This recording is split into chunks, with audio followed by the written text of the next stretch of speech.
This week's Torah reading is Parsha Vayeitzei, meaning and he left. Sometimes it is time to leave. Sometimes it is time to go. And here the story is how and Jacob, Yaakov, left. Yaakov left his hometown of Beersheba and journeyed to Haran. Sometimes we are better off to leave, even if but temporarily. Sometimes we are better off to leave even that which is or was comfortable. Sometimes we have to risk to better later gain. We cannot or should not just sit back and expect to be comfortable. And so Yaakov left and journeyed forward. Along the way, he stopped for the night to sleep with a rock for a pillow. While sleeping, he dreamt of a stairway ascending from earth to heaven, as I hear Led Zeppelin in my head, a stairway to heaven of sorts. He saw angels ascending and descending. The angels were first going up and then down. Note that the Torah tells us that the angels were first ascending. They started out here on earth in our mortal realm. From there they ascended to heaven and back and forth. This stairway to heaven, as some call Jacob's ladder, were critical steps in our patriarch Yaakov's journey, critical steps in our history and journey, the ups and downs of humanity. When Yaakov woke up, he realized, the Lord is in this place. V'anochi lo yadati, and I knew it not. How awesome is this place? Ein zeh ki im beit Elohim. There is none other. This is none other than the house of God. V'zeh sha'ar hashamayim, and this is the gate of heaven. Although Yaakov named the place Bethel, meaning house of God, it was known to others as Luz. Some consider Bethel to have been in what is now the West Bank, perhaps in Beitin, about 18 miles north of Jerusalem, or perhaps in El Biret, about 9 miles north of Jerusalem. But others must think Bethel to have been the site of the Temple Mount. It seems that later Bethel marks the border between the northern kingdom of Israel and the southern kingdom of Judah. And during the time of the judges, the Ark of the Covenant was in Bethel. Wherever be Bethel, and wherever Yaakov had his grand awakening dream, Yaakov then made a commitment.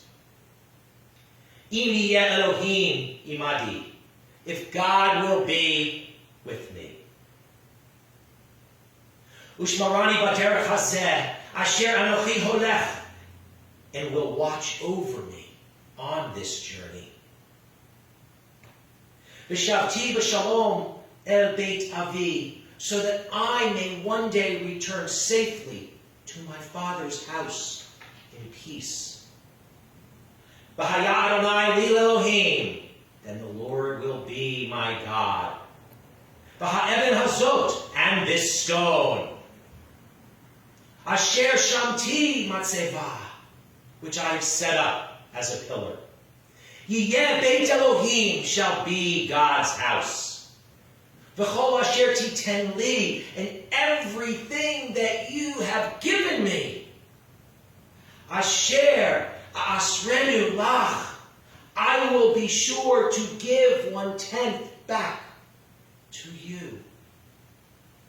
It was thus here that Yaakov created the commitment and the responsibility for tithing.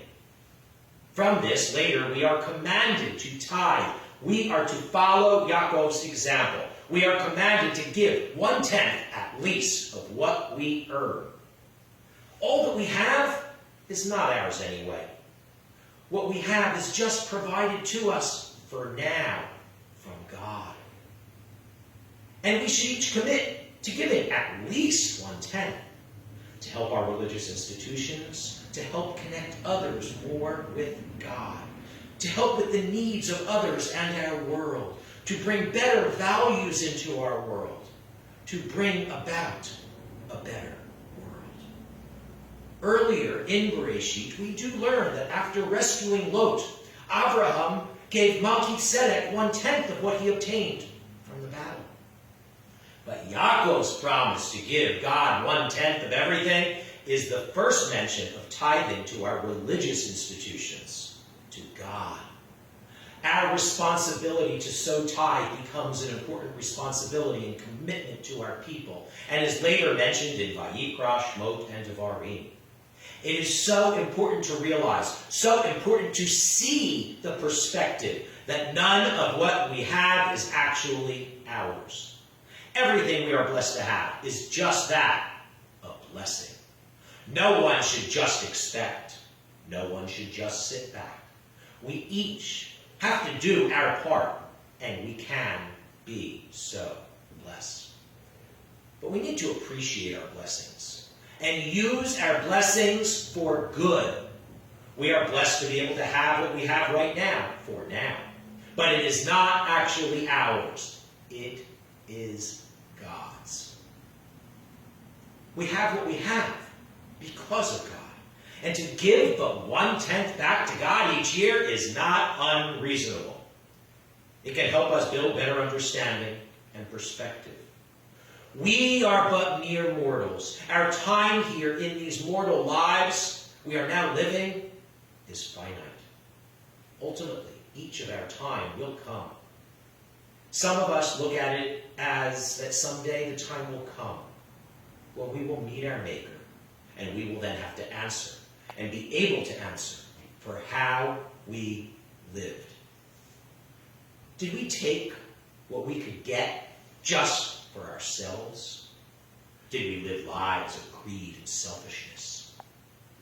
Did we expect just to be given but not do our part to do the work?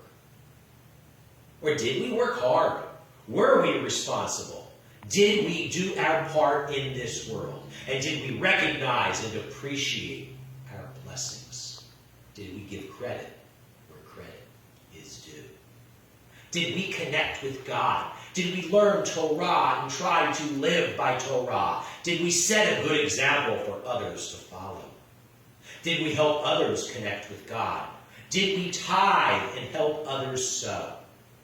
Did we make others' lives better and make the world better for our having been here? And if we do not like our answers to the questions just noted, it is not too late to change for the better. Even Yaakov had to leave his comfort zone and go on a journey to ultimately be able to come back better than he was before. To come back with a renewed, deeper, better connection with God. It is not too late for any of us.